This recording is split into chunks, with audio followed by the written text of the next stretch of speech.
May kaibigan tayo na ang turing natin ay parang isang tunay na kapatid. At minsan meron din tayong kaibigan na lihim nating minamahal. Pagmamahal na hindi natin masabi sa kanila dahil sa pagkakaibigan na gusto nating ingatan. Dear Papa Dudut, masarap magkaroon ng kaibigan lalo na kung may espesyal siya na puwang sa puso mo. Ayun nga lang ay hindi lahat ng puwang na yon ay pwedeng mapunan, lalo na kung may iniingatan kang tiwala at pangako mula sa ibang tao. Magandang gabi Papa Dudut, at sa mga kaistorya na kagaya ko ay walang pinapalampas na gabi pagdating sa iyong YouTube channel. Tawagin niyo na lamang ako sa pangalang Kurt, 29 years old, nakatira dito sa Makati at nagtatrabaho sa Industrial Corporation. Papa Dudut, nagkakilala kami ng best friend kong si Maya noong nasa elementary pa lamang kaming dalawa. Transfer siya noong nasa grade 2 pa lamang kami. At isang maliit na pantasang naging daan para magsimula ang pagiging magkaibigan namin. Magkatabi ang upuan naming dalawa at habang nagsusulat kami sa kanya-kanya naming papel ay naputol ang lapis na ginagamit niya. Mabuti na lamang at may dala akong pantasa noon kaya nagawa kong tasahan ang lapis niya. Nagpasalamat siya sa akin at mula noon ay naging malapit na kaming magkaibigan. Papa Dudut, ang friendship na yon ay nadala namin hanggang sa magkolehiyo kaming dalawa. Palagi pa rin kaming magkasama lalo na at nasa iisang university lamang kami. Dahil doon ay hindi ko na napigilan ang puso ko na mahalin siya. Pero pinigilan ko ang sarili ko na sabihin yon sa kanya kasi natatakot ako na masira ang magandang samahan namin na nasimulan na namin ng ilang taon, Papa Dudut. Pinsan, uy, ikaw nga yan Kurt, bati sa akin ng isang lalaki. Kasama ko noon si Maya sa kantin para sabay kaming mag-lunch. Liam, anong ginagawa mo dito sa university? Pangingilala ko sa kanya. Dito na ako mag-aaral kasi may bagong business si Papa dito. Kaya ayun, kasama kami ni Mama at ng mga kapatid ko na lumipat dito sa Maynila. Tugon ni Liam. Sino pala yung kasama mo, girlfriend mo? Tanong pa niya. Ay naku, hindi ako girlfriend ni Kurt. Natatawang tugon pa ni Maya. Hindi ko siya girlfriend, si Maya yan, best friend ko. Maya, si Liam, pinsan ko. Pagpapakilala ko. Nice to meet you, Liam. Sorry, may laman pang pagkain tong bibig ko. Gutom na kasi ako. Natatawang sabi pa ni Maya. Ayos lang, maganda ka pa rin naman kahit may ketchup ka na nasa gilid ng labi mo. Pansin pa ni Liam. Hala talaga ba? Ano ba yan, nakakahiya naman. Nakita mo pa. Nahihiyang wika ni Maya. Okay nga lang. Ang cute mo nga eh. Ito ang tissue. Pag-abot ni Liam sa kanya. Papa Dudut, nasa high school na kami ni Maya nang maramdaman ko na may gusto na ako sa kanya na higit pa sa isang kaibigan. Aamin na ako dapat noon, kaya lang ay namatay naman ang isa niyang kapatid dahil sa sakit nito sa baga. Kaya naman ang sabi ko noon ay hindi pa yon ang oras para sabihin ko sa kanya ang nararamdaman ko. Hanggang sa lumipas nga ang mga taon, nakontento na lamang ako na isang kaibigan lang ng babaeng mahal ko. Pero siguro'y may pangyayari talaga na bigla na lamang gigising sa mga sarili natin at ipaparealize sa atin ang mga bagay na dapat ay matagal na nating ginawa. Ang umamin tayo sa tunay nating espesyal na nararamdaman para sa isang tao. Papa Dudut, si Liam ang pinaka-close ko sa mga pinsan ko noong mga bata pa lamang kami. kapag kasi nagbabakasyon kami ng pamilya ko sa Ilocos. Doon kami sa bahay nila tumutuloy. Si Liam naman ay bihira lamang pumunta ng Maynila noon kaya iyon ang unang beses na nakilala niya si Maya.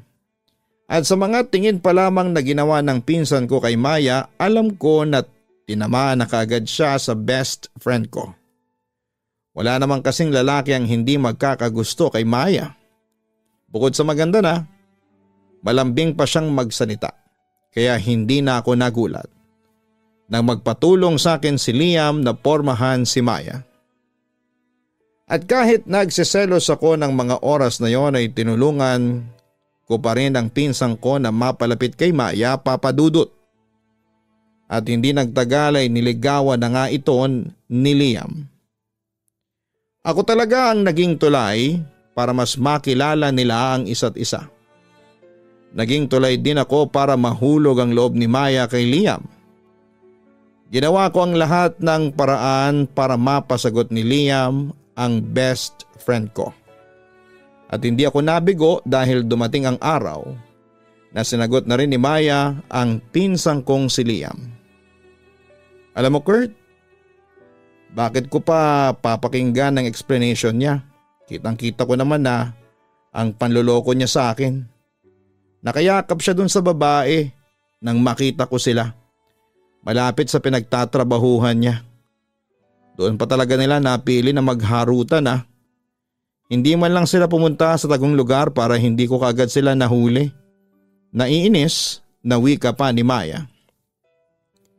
Maya, mali ka kasi sa iniisip mo. Nakayakap yung babaeng katrabaho ni Liam sa kanya kasi sinaktan nito ng ex-boyfriend nito na sumugod sa kanila.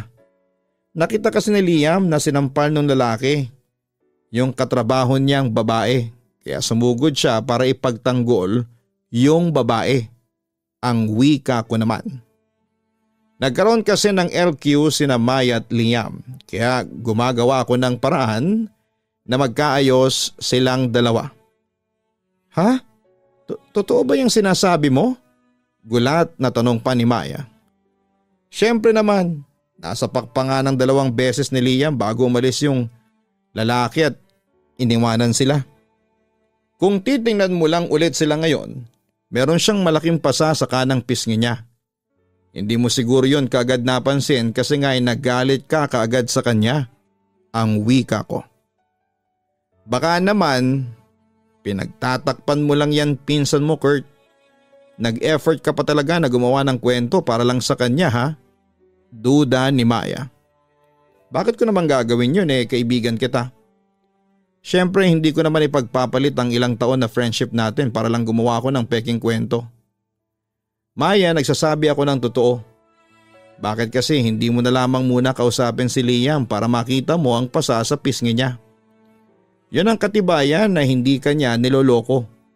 Pinagtanggol niya lang talaga yung katrabaho niyang babae mula sa pananakit ng boyfriend nito. Paliwanag ko.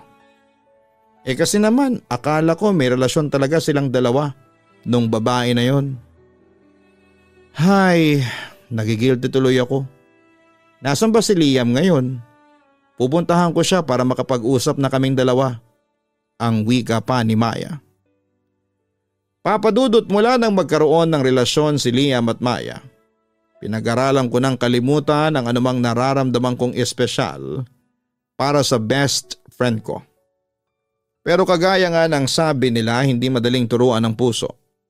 Dahil hindi ko rin nagawa lalo na at palagi nila akong kasama.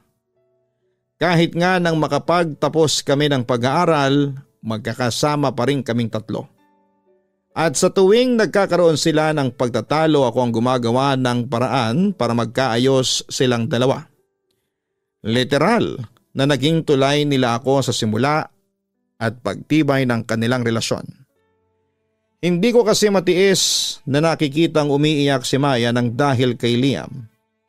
At hindi ko rin naman matanggihan kapag humihingi ng pabor sa akin ang pinsan ko.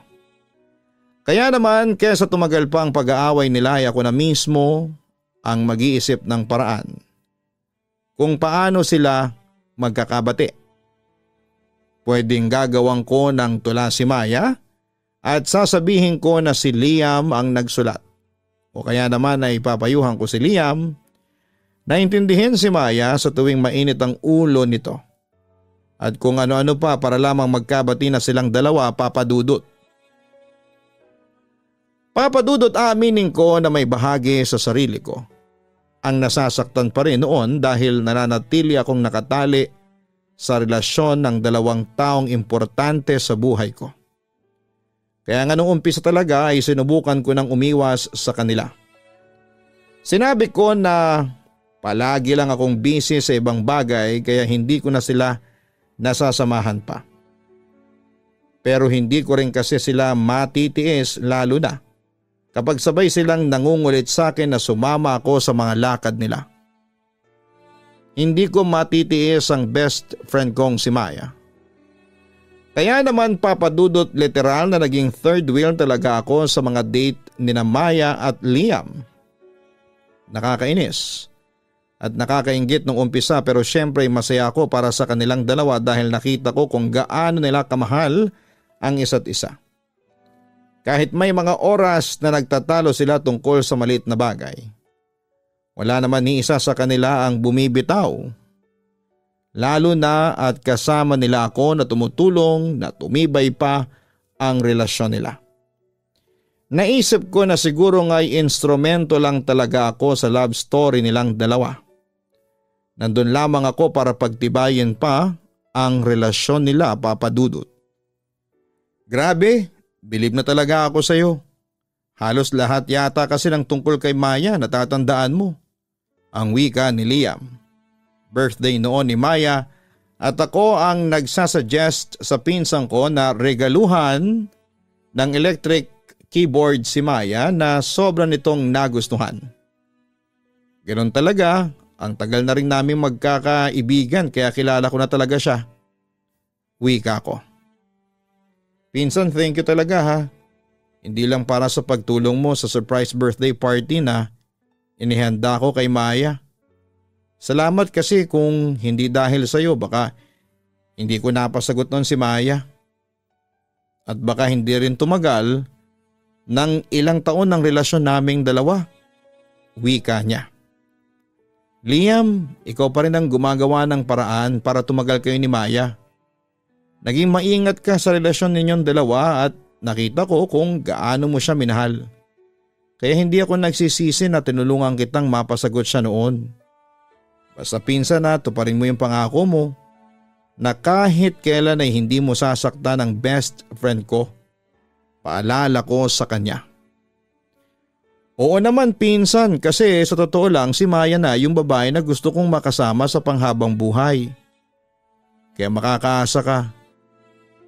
Natutuparin ko ang mga pangako ko sa iyo. Tugon naman ni Liam. Papa Dudut, isa sa mga dahilan kung bakit nagdesisyon akong manatili bilang best friend ni Maya kahit nasasaktan at nagsiselos ako ay yung gusto kong makasigurado na magiging masaya siya sa piling ni Liam, na hindi siya sasaktan ng pinsan ko at gusto kong masigurado na nasa tamang tao ang babaeng pinakamamahal ko. Kaya yon ang naging pasimpleng paraan ko para makasigurado. Para masigurado ang kaligayahan niya. Bago man ligaw noon si Liam kay Maya ay tinanong niya kung may gusto ba ako sa best friend ko, Papa Dudut. Nag-deny ako kasi nga alam ko na may gusto na siya dito. Nangako naman siya sa akin na hindi niya sasaktan si Maya. Kaya nagpaubaya na ako sa kanya. Isang pagpapaubaya na hindi ko pinagsisisihan dahil saksi ako kung gaano kamahal ni Liam si Maya. Ni minsan ay hindi nagloko ang pinsan ko. Lagi rin itong gusto na sinosorpresa si Maya. Nagsisearch pa siya sa internet kung saan sila pwedeng pumunta o mamasyal. Dahil palagi niya raw gustong gumawa ng mga bago at masayang alaala kasama ang babaeng mahal niya. Saksi ako kung paano napapasayan ni Liam ang best friend ko. At syempre palagi akong tumutulong sa kanya para maging successful yon. Salamat talaga pinsan. Paano na lamang kami ni Maya kung wala ka? Ang wika ni Liam habang nagiinuman kaming dalawa. Ano ka ba? Sa inyo lang din naman nakasalalay ang relasyon ninyo. Nakaalalay lang ako sa inyong dalawa, wika ko. Pero kung hindi dahil sa iyo, baka bumitaw na ang isa sa amin. Alam mo namang napapadalas ang pag-aaway namin itong mga nakaraang buwan. Pero lagi ka nandyan para pagbatiin kami. Salamat talaga pinsan, wika niya pa. Alam mo pinsan, kanina ka pa nagpapasalamat sa akin. Ano bang meron at parang ang drama mo ngayon? Lasing ka na yata, natatawang sabi ko. Uy hindi pa, nagsisimula pa nga lang tayo. Ang dami ko lang na-realize nitong mga nakaraang araw. Kasama na nga doon yung pagiging tuloy mo para mapasagot ko si Maya. Kaya nga malaki ang utang na loob ko sa iyo. Maraming salamat talaga. Madramang sabi niya. Naninibago talaga ako sa iyo Liam. May gusto ka bang sabihin sa akin? Tanong ko. Lumabas na kasi yung resulta ng laboratory check-up ko last week at nalaman ko na may bladder cancer ako. Stage 3 na. Tugon niya. Anong sabi mo? Cancer? May cancer ka? Liam, seryoso ba yan? Huwag mo namang i-good time ng ganyan ng pinsan mo. Hindi nakakatuwa. Nag-aalalang sabi ko. Kung pwede nga lang na isang malaking joke na lamang tong sakit ko. Kaya lang hindi may cancer talaga ako Kurt. At ngayon pa lang ay natatakot na ako. Hindi dahil sa pwede akong mamatay, kung hindi dahil ayoko pang maiwan si Maya. Marami pa kaming pangarap. Marami pa kaming mga plano sa buhay at ngayon ay hindi ko alam kung magagawa pa ba naming tuparin ang mga pangarap namin nang dahil dito sa sakit ko. Malungkot na tugon niya. Papadudot pinigilan ko ang sarili ko na maluha nang malaman ko ang tungkol sa sakit ng pinsang kong si Liam. Alam ko kasi na sa mga oras na yon ay kailangan niya ng taong pwedeng magbigay sa kanya ng lakas ng loob. At dahil sinabi niya na ako ang kauna-unahang sinabihan niya ng tungkol sa sakit niya. Alam ko na sa akin niya gustong kumuha ng lakas ng loob kaya naman binigay ko ang lahat ng mga salita sa kanya noon na alam kong pwedeng makapagpagaan ng bigat na nararamdaman niya kahit papaano. Hindi ko lang talaga maisip papadudot kung bakit sa dinami-rami ng masasamang tao sa mundo. Si Liam pang tinamaan ng ganong klase ng sakit. Mabuting tao ang pinsan ko, mabait siyang anak sa mga magulang at kapatid niya at mapagmahal siyang boyfriend kay Maya. Kaya nga naging kampante na ako sa relasyon nilang dalawa dahil alam kong hindi masasaktan si Maya nang dahil sa kanya. Hindi deserve ni Liam ang magkasakit ng ganon. Hindi niya deserve ang mahirapan dahil napakabuti niyang tao papadudot. Papadudot humingi ng pabor sa akin si Liam na samahan siyang sabihin kay May ang tungkol sa sakit niya. Nasa bahay kami noon at nagluluto ako para sa kanilang dalawa. Nagtaka pa si Maya kasi wala raw siyang alam na okasyon.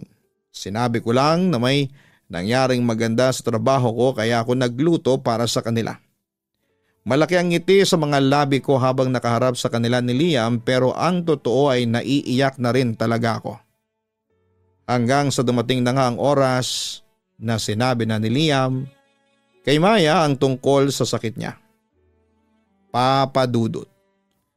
Kagaya ng inaasahan ko'y halos mapahagulhol na si Maya nang malaman niya ang katotohanan. Doon na siya niyakap ni Liam at naiyak na rin po ito. Ako naman ay nagpaalam na lalabas lang para bumili ng maiinom namin.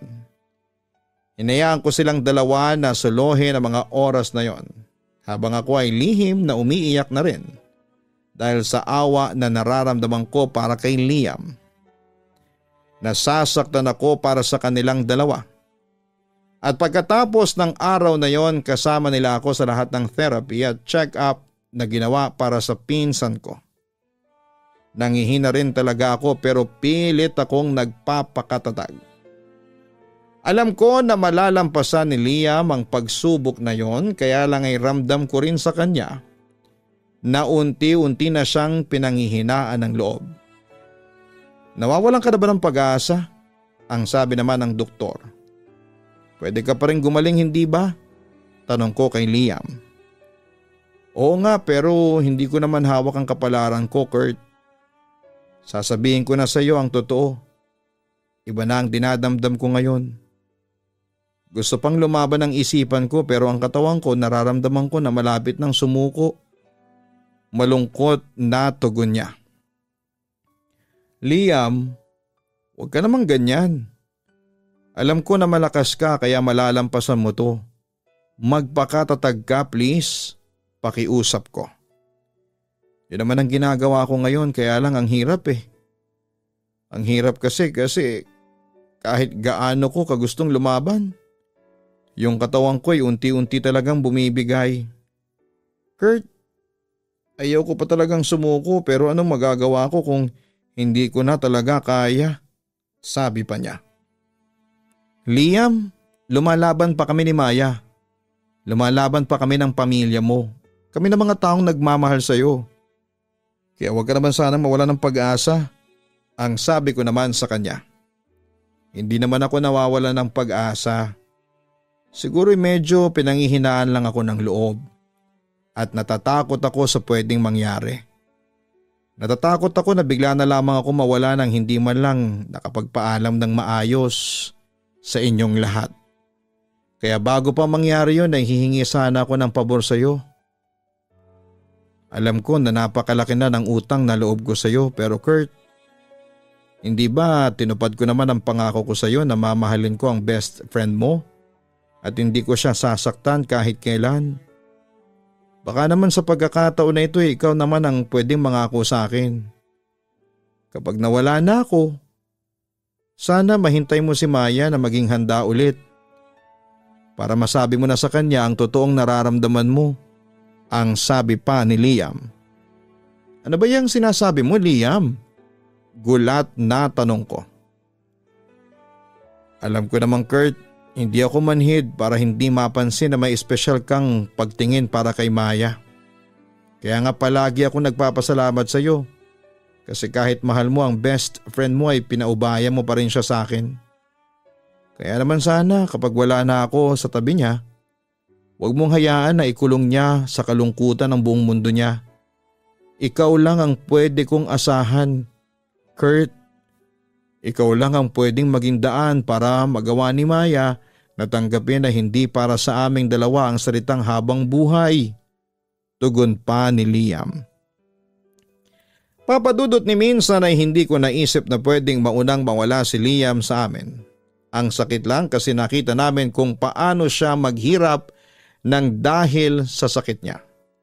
Pilit siyang lumalaban noon kahit nahihirapan na siya. At sa lahat ng oras na nasasaktan siya o nahihirapan, hindi niya yon pinapakita kay Maya. Mas okay pa sa kanya na makita ang totoong dinadamdam niya kesa kay Maya. Kaya nga nang kausapin niya ako noon na parang nagbibilin at nagpapaalam na siya. Hindi ko na napigilan ang sarili ko na maluha, Papadudot. Ang pagpaparaya at pagpapaubaya kay Maya para kay Liam ang desisyon na kahit kailan ay hindi ko pinagsisihan na ginawa ko. Dahil tama ako na pinagkatiwala ko kay Liam ang puso ng babaeng mahal ko. Naging saksi ako kung gaano niya minahal si Maya at handa akong magparaya para sa habang buhay nilang kasiyahan at pagmamahalan. Ayun nga lang ay mukhang hindi pa para sa kanila ang habang buhay ng mga panahon na yon. Dahil dumating ang araw na tuluyan na ring kaming iniwan ni Liam. Lahat kami ay nahirapan sa pagkawala niya at ang pinaka naapektuhan doon si Maya. Maya, naintindihan ka naman namin pero sana naman maintindihan mo na hindi mo kailangang suluhin ang sakit na nararamdaman mo. Ang wika ko. Bakit? Ano bang alam mo sa nararamdaman ko ngayon? Wala ka naman sa sitwasyon ko. Inis na sabi pa ni Maya. Oo nga. Pero hindi lang naman ikaw ang nawalan. Kami rin. Ako. Alam mo kung gaano kaimportante si Liam para sa akin, Maya. Please, wag mo namang pahirapan ang sarili mo. Kasi kahit ako ay nahihirapan kapag nakikita ka nagkakaganyan. Nasasaktan din ako kasi ayoko nang nahihirapan ka. Ang sabi ko naman. Kurt, hindi mo na ako kailangang intindihin pa. Wala na si Liam. Kaya wala nang dahilan para mag-alala ka pa sa akin. Alam ko naman na ginagawa mo lang to dahil binilin ako sa iyo ni Liam. Kaya tigilan mo na tong ginagawa mo, Kurt. Pag-iyak pa ni Maya. Maya, hindi ko to ginagawa para kay Liam. Ginagawa ko to dahil mahal kita. Maya, mahal kita. Sa wakas ay pag-amin ko sa kanya. Anong sabi mo? Mahal mo ako? Hindi makapaniwalang tanong ni Maya. Oo, mahal kita.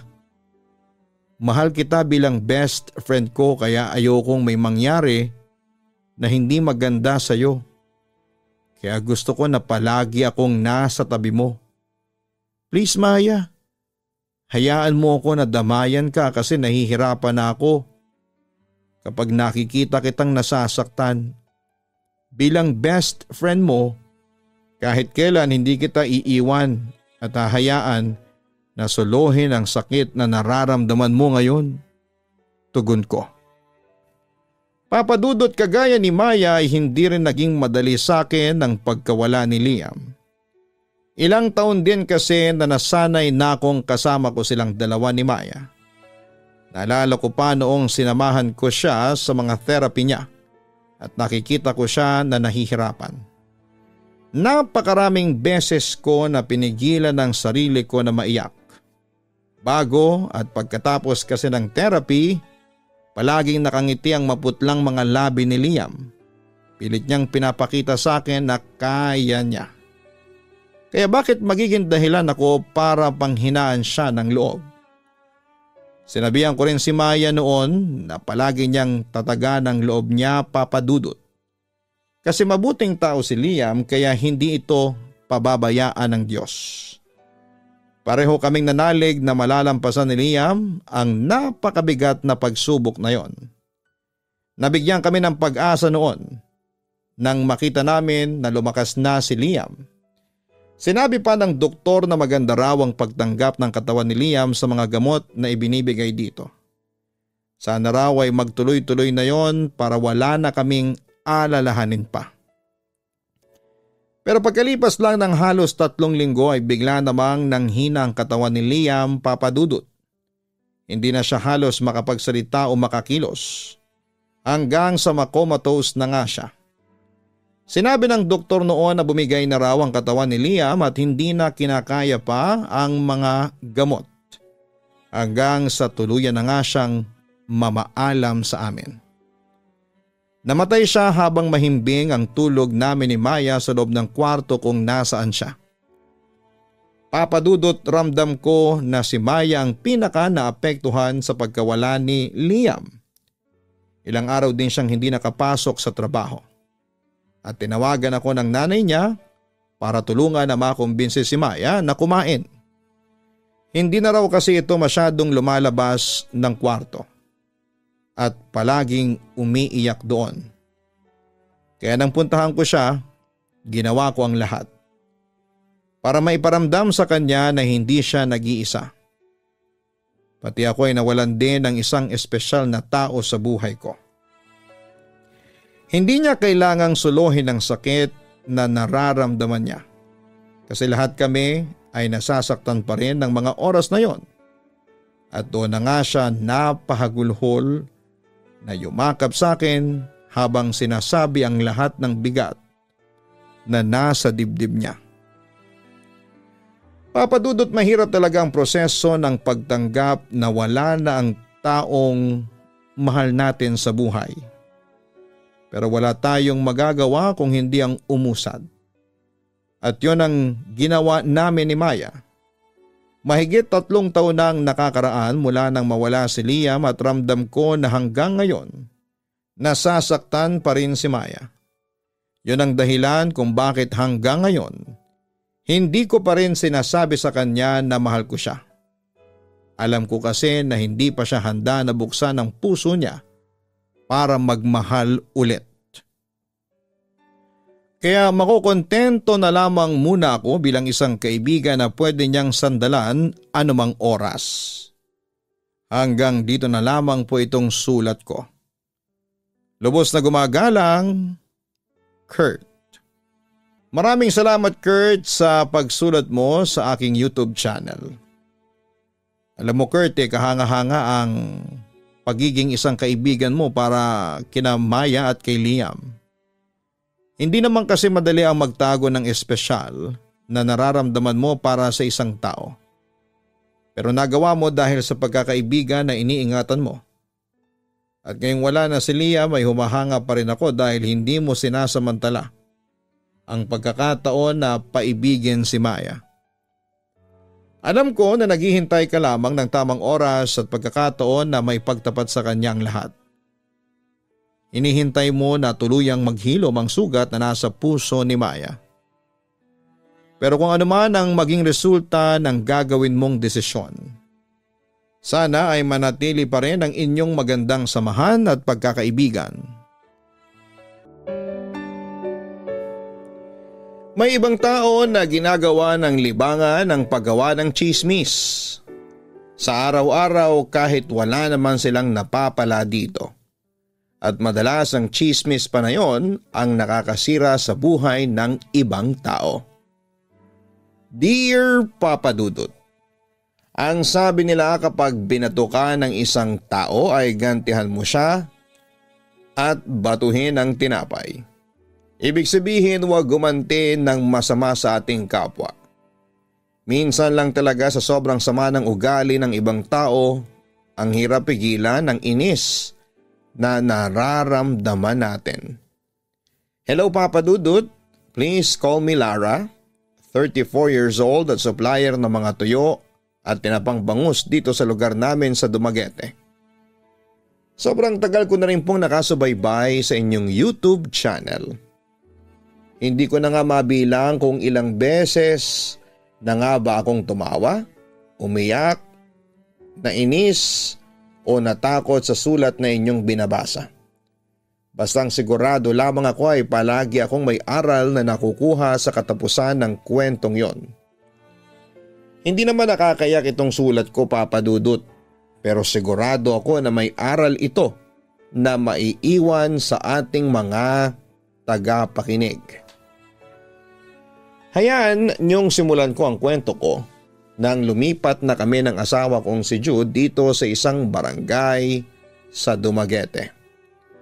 Nadestino kasi siya ng trabaho na malapit lamang sa bahay na nilipatan namin. Maliit pa lamang ang tindahan ko noon ng mga tuyo at tinapang isda na dinala ko rin mula sa inalisan naming lugar.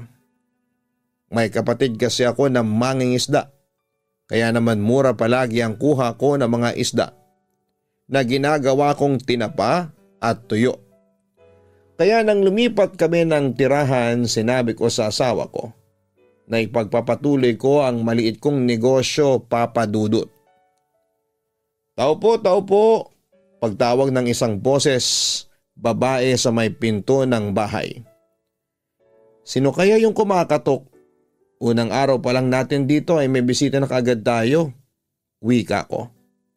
Kakatapos lang naming mag-ayos ng ibang mga gamit noon sa loob ng bahay. Oo nga no, pero pwede bang ikaw na lang ang humarap doon sa bisita na yon? Sisimulan ko na munang ayusin ang mga nakatambak na gamit sa kusina. Wika ni Jude na sinang-ayunan ko naman. Naglakad na ako papunta sa may pinto at binuksan yon. Good afternoon. Kayo yung bagong lipat dito sa bahay na ito, hindi ba? Tanong ng babaeng napagbuksan ko ng pinto. Oo kami nga, bakit mo natanong? Tugon ko. Wala naman. Ako kasi yung nakatira dyan sa tabi ng katapat ng bahay ninyo. Ses nga pala ang pangalan ko. Eto nga may dala akong biko para pang welcome sa inyo dito sa lugar namin. Pag-abot niya sa dala niyang pagkain. Naku, salamat. Hindi ka na dapat nag-abala pa. Lara nga pala ang pangalan ko. Jude naman ang pangalan ng asawa ko. Kaya lang nandun pa siya sa kusina at nag-aayos ng mga gamit namin. Wika ko. Ah, ganun ba? Saang lugar nga kayo galing? Tanong niya. Sa Zamboanga, doon kasi talaga kami nakatira. Wika ko. Ah, ilang taon na kayong kasal ng asawa mo? Tanong niya. Magli-5 taon na rin. Tugon ko naman. Wala kayong anak? Muling tanong ko. Ha? Saad ko. Naku, pasensya ka na sa tanong ko ha. Napansin ko kasi na wala kayong kasamang bata. Kaya naisip ko kaagad na wala pa kayong anak. Sorry ha. Na-offend ba kita? Tanong pa niya. Hindi naman. Ayos lang sis. Pero tama ka, wala pa. Wala pa kaming anak ng asawa ko. Hindi na naman kami nagmamadali tungkol sa bagay na yon. Pagtawa ko naman. Naku Lara, mukhang kailangan mo na magmadali kasi parang hindi naman tayo nagkakalayo ng edad. Mahirap nang magbuntis kapag masyado nang matanda. Ikaw din, sige ka, komento naman niya. Ayos lang kasi hindi pa naman kami naiinip ni Jude. Alam namin na may perfect timing din pagdating sa pagbubuntis. Kaya hihintay na lang namin ang oras na yon. Tugon ko naman. Papadudot marami pang tinanong sa akin ang kapitbahay naming si Ces. Puro pag-uusisa sa buhay naming mag-asawa ang mga naging tanong niya. Yung iba doon ay sinagot ko. Pero yung iba ay dinadaan ko na lamang sa pagtawa para hindi masagot. Medyo naiilang na rin ako sa kanya noon at pasimple ko na siyang tinataboy. Paalis nang sabihin ko na may mga gamit pa ako na kailangang ayusin. Siyempre nagpasalamat naman ulit ako sa kanya para sabi ko na dinala niya sa bahay namin. Okay naman ang unang mga araw at linggo namin sa nilipatan naming lugar, papadudot. Mababait ang mga tao at friendly din sila. Nang magbukas nga ako ng tindahan ko ng mga tuyo at tinapang isda ay kaagad yung sinuportahan ng mga tao doon sa lugar namin. Sakto kasing walang ibang nagtitinda ng ganon sa amin noong panahon na yon. Kaya nagkaroon pa ako ng mga reseller. Mula din noon ay naging madalas ang pagpunta ni Ces sa bahay lalo na kapag nagbabantay ako ng tindahan. Nakikipagkwentuhan lamang siya tapos minsan ay nangihiram ng mga gamit sa bahay na hindi niya kaagad na isosoli. Hinahayaan ko na lamang kasi minsan ako na ang nahihiyang magpaalala sa kanya sa mga hinihiram niyang gamit. Hanggang sa isang araw ay dumalaw sa bahay ang isa naming kaibigan ni Jude na si Karina. Sa kabilang barangay lang pala siya nakatira tapos ay kakauwi lang galing sa Japan. Kaya naman ang makuha niya kay Jude ang address namin ay kaagad siyang pumunta para makipagkwentuhan at kumustahan sa akin. Kaagad din siyang nagpaalam na aalis na dahil kapatid niya lang din daw ang naiwan sa bahay nila para mag-alaga ng anak niya.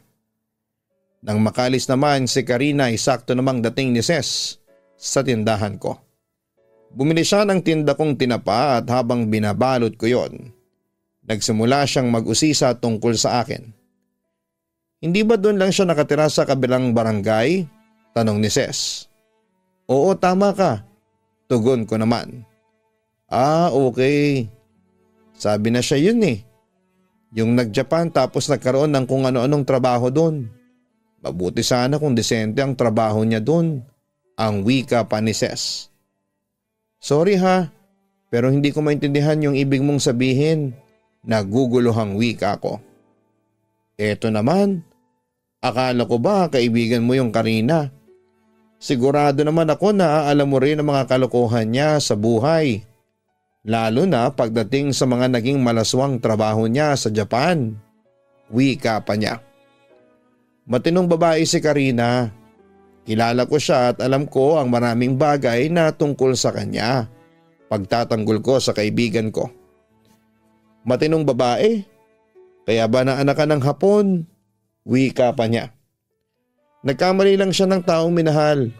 Akala niya mabait yung Hapon na kinakasama niya pero hindi naman pala. Lahat naman tayo nagkakamali, hindi ba? lalo na pagdating sa mga relasyon. At kagaya ng sinabi ko kanina, mabait na tao yang si Karina. Mapagmahal siya sa mga magulang, lalo na sa mga anak niya. Napakarami na niyang sinakripisyo para sa pamilya niya, kaya alam ko na mabuti siyang tao. Saka teka lang, akala ko ba hindi mo siya kilala? Kaya ka nagtatanong kanina tungkol sa kanya. Saan mo nakuha yung mga chismis na yan at tungkol kay Karina? Pigil ang inis na tanong ko. Hindi naman yung chismis. Narinig ko lang sa mga suki kong tindera sa palengke. Pinag-uusapan kasi nila yung kaibigan mo nang minsang makita nila doon. Ayun nga, ang sabi nila malaswa raw ang trabaho niya sa Japan. Kaya ayun, natandaan ko ang mukha niya. Wika pa niya. Alam mo sis, hindi maganda yung pakikinig sa mga usapan at tungkol sa ibang tao lalo na kung hindi mo naman sila kilala. Kasi pwedeng makarinig ka ng mga bagay na hindi naman totoo tungkol sa kanila. Ayaw mo rin naman siguro na mangyari rin sa iyo yun, di ba? Yung ikaw naman ang pinag-uusapan ng iba. Ito na nga pala yung tuyo at tinapa mo, 120 lang lahat yan. Naiinis na turang ko. Yung mga tipo talaga ni Ses, ang kapitbahay na hindi ko masyadong gusto ang ugali, papadudot. Naramdaman ko na yon noong unang beses pa lamang siya na kumatok sa pinto ng bahay namin. Yung mga tanong niya ng pag-uusisa sa buhay namin mag-asawa ang hindi ko masyadong nagustuhan.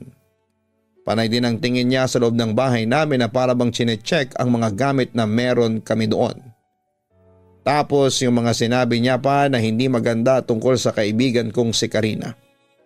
Gusto pa nga sana niyang magpatuloy sa mga sinasabi niya. Pero ako na ang pasimpleng nagtaboy sa kanya paalis ng tindahan ko. Alam ko kasi na wala talagang katotohanan ng mga sinasabi niya dahil matagal na kaming magkaibigan ni Karina. Oo, totoong naanakan siya ng isang Hapon pero naging kasintahan niya yon at hindi customer sa malaswang bar kagaya ng sinasabi ni Ses. Isa rin siyang receptionist sa hotel at hindi dancer o entertainer sa Japan. Hindi ko sigurado kung saan ba nakuha ng mga kakilala ni Ses ang chismis na tungkol sa kaibigan ko pero syempre hindi ko na mababago pa ang isipan nila tungkol sa negatibong sinasabi nila kay Karina, papadudot. Napapadalas na noon ang pagpunta ni Ses sa tindahan ko, papadudot. Kahit pa nga pinaparamdam ko sa kanya na hindi ko siya masyadong gusto na kausap, ay panay pa rin ang pakikipaghuntahan niya sa akin. Ayaw ko namang maging bastos kaya nagpapanggap na lamang ako na nakikinig sa kwento niya kahit wala naman akong pakialam sa kung sino man ang tinutukoy niya. Kapag bibili siya ng paninda ko, hindi pwedeng wala siyang sasabihin na tungkol sa ibang tao o kapitbahay namin. May isang beses nga na habang inaabot niya sa akin ang bayad sa binili niyang tinapa, may dumaan na matanda na nasa kabilang kalsada. Tinuro yon sa akin ni Ses at nagsalita na naman siya ng kung ano-ano tungkol sa tao na yon na hindi ko naman kilala. Pero kahit sinabi ko kay Ses na hindi ko kilala ang kapitbahay namin na yon, patuloy pa rin siya sa pagkukwento tungkol dito. Kung ilang beses itong nag-asawa, naanakan at nawala ng trabaho. Palaging ganon ang tema ng usapan namin basta si Ses ang nagsisimula ng chismisan, kwentuhan sa tindahan namin, papadudot. Dapat hindi mo na masyadong pinapansin yung mga sinasabi niya. Payo ni Jude nang makwento ko sa kanya ang tungkol sa mga sinasabi ni Ses. Hindi ko naman talaga masyadong binibigyan ng atensyon. Siya lang yung non-stop ang bibig pagdating sa mga chismisan. Pati nga yung kaibigan nating si Karina, nagawa na niya ng kwento. Napapailing na sabi ko. Bakit naman nasama pati si Karina sa kabilang barangay yung nakatira? Takang tanong ng asawa ko. Eto kasing si Ses, narinig daw sa mga suki niyang tendera sa palengke na malaswang trabaho ni Karina sa Japan. Kaya ayun, pinagkalat na niya kaagad. Nakita niya kasi na dumalaw dito si Karina sa bahay natin. Kaya nalaman niya na kaibigan natin yun. Ang dami niyang tinatanong at mga sinabi na hindi naman totoo tungkol sa kaibigan natin. Pagkukwento ko. Alam mo naman kasi ang isip ng iba sa panahon ngayon. Kapag nalaman nila na sa Japan nagtatrabaho ang isang tao, iisipin kaagad nila na malaswang ang trabaho nito. Wika pa ni Jude. Ayun na nga hindi nila kilala yung tao kaya dapat hindi sila nag-iimbento ng mga kwento. Tapos eto pa, hindi lang si Karina ang kinuwento ni Ses na puro negative ha. Pati na rin yung ibang kapitbahay natin. Kung ano-anong hindi maganda ang sinasabi niya. Ang sabi ko naman. Matagal na rin kasi siyang nakatira dito sa barangay natin. Kaya siguro alam na niya ang halos lahat ng kwento dito. Wika pa ni Jude. Oo nga, kilala na niya ang halos lahat ng tao dito sa lugar natin. Pero sigurado naman ako na hindi lahat ng kinikwento niya tungkol sa mga kapitbahay totoo. Ewan ko ba, Jude? Nakakainis talaga madalas ang bibig ng babae na yun. Inis na turan ko pa. Papadudod, sinabi ng asawa kong si Jude na huwag ko na lamang gawing big deal ang ugali ng kapitbahay naming si Ses. Pero hindi ba nakakainis naman talaga yung mga tao na nanghihiram ng gamit tapos hindi marunong magsoli kung hindi mo pababawiin sa kanila? At mas nakakainis din yung mga taong mahiling magkalat ng chismis na parang ang hirap namang paniwalaan. Pero alam nyo pa kung ano ang mas nakakairita sa mga nangyari. Yung ginawa nilang tambayan ng mga kapitbahay ko ang harap ng tindahan ko at doon sila madalas na nagchichismisan. Naglagay kasi ako ng isang bangko na upuan sa tapat ng tindahan kasi nga minsan doon nagpapahangin ang mister kong si Jude. Pero etong si Ses kapag may nakasabay na kapitbahay na bumili sa tindahan ko, sinasabayan niya rin ang pakikipagchismisan sa mga ito. Hindi naman ako nakikisali kasi madalas na hindi ko kilalang pinag-uusapan nila. Kaya lang syempre sa lakas ng boses nila ay naririnig ko ang mga sinasabi nilang negatibo tungkol sa ibang tao. Lalo na noong may kinuwento si Ses tungkol sa bagong lipat na kapitbahay. Ang sabi niya mag-asawa raw ang nakatira doon pero hindi hamak na mas matanda ang lalaki sa babae. Sinabi niya pa na pinipirahan daw ng lalaki ang asawa nito. Uy Ses, grabe ka na ha? Saway ko pa sa kanya. O bakit? Totoo naman yung sinabi ko na mukha talagang mas matanda yung babae kaysa doon sa lalaki. Mas mukha silang magnanay kaysa mag-asawa. Wika pa niya. Pero hindi ka naman sigurado kung totoo na pinipirahan lang ng lalaki yung asawa niya. Kaya dapat hindi ka nagsasalita ng ganun, ang sabi ko. Sus, madalas naman kasi na ganun talaga ang nangyayari kapag matanda o pangit. Pero mayaman ang asawa ng isang tao. Baka nga puro anak lang lalaki sa ibang babae yung bata na kasama nila. Dagdag pa niya. Tigilan mo na nga yan, Ses. Hindi na maganda yung sinasabi mo tungkol sa kanila. Seryosong muling saway ko. Ikaw ba Lara? Buti hindi kayo nag-aaway ng asawa mo kahit na wala pa kayong anak. Biglang baling ni Ses sa akin. Sinabi ko naman na sa'yo diba, hindi kami nagmamadali ni Jude. Kung hindi pa nakalaan na magbuntis ako ay ayos lang yun. Tugon ko. Pero nagpa-check up ka na ba o kaya si Jude? Kung sino man sa inyong dalawa ang may problema, pag-uusisa pa niya. Dating irregular ang menstruation ko pero hindi ibig sabihin na hindi na ako magkakaanak. Nang magpa-check up kami ni Jude, wala naman daw problema sa aming dalawa. Hintay-hintay lang daw kami at makakabuo rin kami ng asawa ko.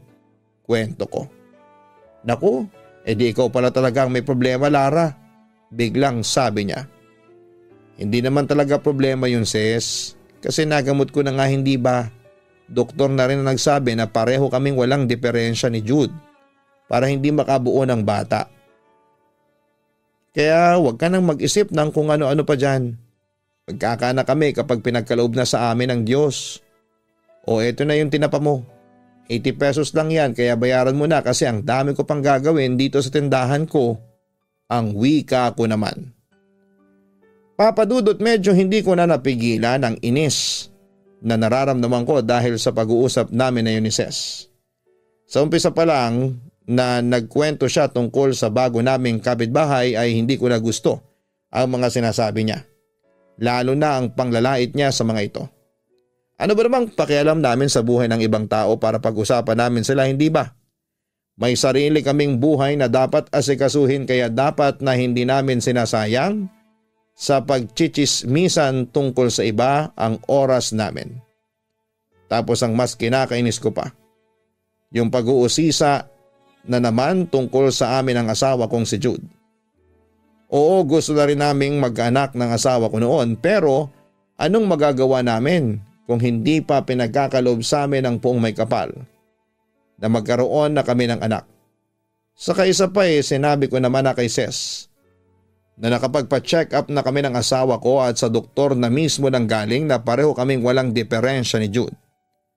Pero itong si Ses, nakapagdagdag kaagad sa kinuwento ko sa kanya kahit harap-harapan pa kaming magkausap noon, Papa Dudut. Hindi ko alam kung anong foundation ba ang gamit ni Ses at medyo makapal talaga ang mukha niya, Papa Dudut. Pasensya na kung ganito akong magsalita pero yun talaga ang nararamdaman ko sa kanya noon. Kahit sinabihan ko na siya na hindi magandang ugali ang pag-usapan ng buhay ng ibang tao ay patuloy pa rin siya sa pagkukwento tungkol sa mga buhay ng kapitbahay namin. At patuloy rin siya sa pag-uusisa tungkol sa buhay ko. May mga sinasabi pa siya noon na dapat daw ay magpatingin ako sa ibang manggagamot o kaya ay albularyo para magamot ang sakit ko na hindi magkaanak. Doon na talaga ako mas nagtimpi sa ugali niya. Hanggang sa isang araw ay medyo napagtaasan ko na siya ng boses. At sinabi ko na huwag siyang nakikialam sa buhay namin ng asawa ko. Na huwag niyang panghimasukan ang mga plano namin ni Jude kasi hindi ko pinapakialamanan ang buhay nilang mag-asawa. At mula noon ay hindi na siya masyadong bumili o pumunta sa tindahan ko. Kaya lang ay nakarating sa akin ang bagong chismis na pinagkalat ng Martes kong kapitbahay. Lara, nakakita ka na ba ng halamang makabuhay? Tanong ng isa ko pang kapitbahay na si Meryl. Hindi pa pero alam ko ang halaman na yon. Bakit mo natanong? Tanong ko rin. Meron kasing ganung halaman ng hipag ko.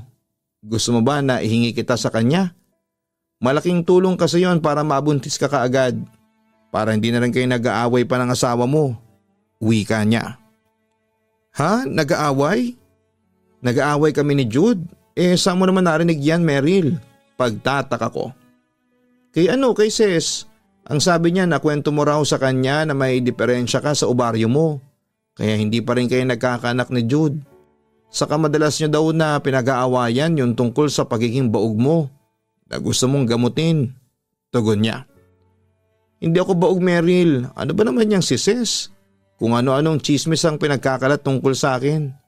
Wala naman akong sinabing mga ganyan sa kanya at mas lalong hindi namin pinag-aawayan ni Jude ang tungkol sa bagay na yun. Inis na sabi ko. Naku, pasensya ka na ha. Narinig ko lang naman yun kay Sis. Kaya naging concerned ako sa inyong mag-asawa. Lalo na sa'yo. Mabuti pa kunin ko na yung binili ko kasi kailangan ko na rin palang umuwi. Bigla namang paalam niya. Grabe, Papa Dudut. Hindi ko ine-expect na pati ako ay gagawa ng chismis ni Ses sa mga kapitbahay namin. Ganun pala yung feeling kapag ikaw naman ang pinagchichismisan ng ibang tao. Nakakainis sobra. Pero ang mas nakakagalit doon ay kapag hindi naman totoo ang sinasabi nila tungkol sa'yo. Wala naman kasi talaga akong sinabi kay Ses na nag-aaway kami ni Jude at mas lalong wala akong binanggit na baog ako. Dahil hindi yon totoo. Sa bibig ni Ses unang nanggaling yon na kaagad kong kinontra.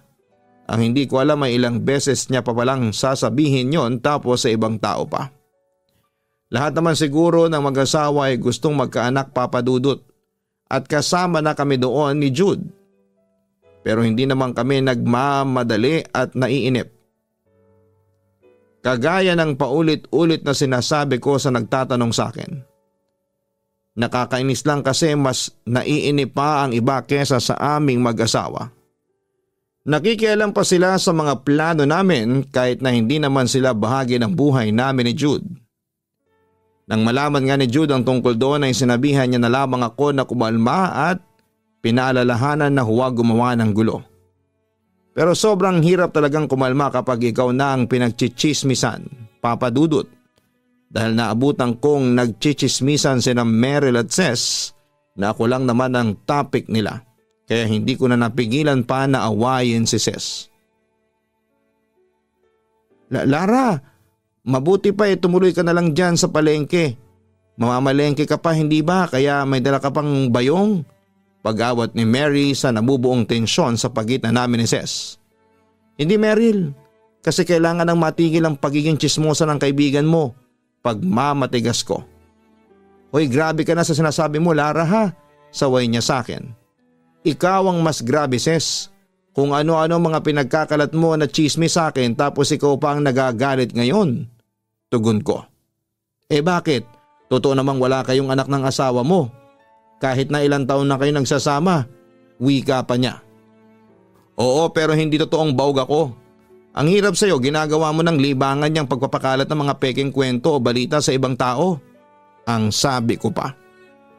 Kunwari ka pa nakikinig ka rin naman sa mga kinikwento ko tungkol sa mga kapitbahay natin kapag nandun ako sa tindahan ninyo. Wika niya. Dahil walang tigil yung bibig mo sa pagsasalita kapag nandun ka. Kaagad na tugon ko. Ces, sali ka na. Tama na yan, umuwi na tayo kasi tapos na tayong mamalengke. Paghila ni Meryl sa kaibigan niya. Hindi akala mo kung sino tong babaeng ito? Kunwari ka pang bait-baitan dyan, bulyaw niya sa akin. Hindi ako nagbabait-baitan, eto na talaga ang ugali ko. Hindi kagaya mo na plastic na tsismosa pa. Hindi ka na nga nagbabalik ng mga gamit sa bahay na hinihiram mo sa akin. Tapos nagkakalat ka pa ng kasinungalingan tungkol sa akin. Anong tawag mo doon, di ba? Tsismosa. Kaya pwede ba ayusin mo na yung ugali mo? Dahil nakakaperwisyo ka na ng buhay ng ibang tao. Kaya pwede ba itigil mo na yung pagkakalat ng chismis kasi pwede kitang idemanda ng dahil dyan. Tandaan mo yan ha? Sigaw ko sa kanya. Papa Dudut, tuluyan na nga kaming nagkasigawan noon ni Ces sa may waiting shed na nasa may labasan lang ng palengke. Muntik pa nga yung mauwi sa pisikala na sakitan. Kung hindi lang may dumating na barangay tanod na umawad sa amin at dinala kami sa malapit na barangay hall. Doon kami muling nagtalo at nagkasigawan pero ang barangay captain na ang umawad sa amin. Tinanong niya kung ano ang problema namin ni Ces at nagsisigawan kami ng ganon. Sinabi ko naman kaagad kay kapitan ang lahat ng isyo ko kay Ces at kaagad ding pinagtanggol ni Ces ang sarili niya. So pilit na lamang kaming pinagbati ni kapitan para lamang matapos na ang gulo na yon. Mula noon Papa Dudut ay hindi na kami masyado pang nagpapansin ni Ces sa lugar namin. Hindi na nga rin niya sinoli sa akin ang mga gamit sa bahay na hiniram niya.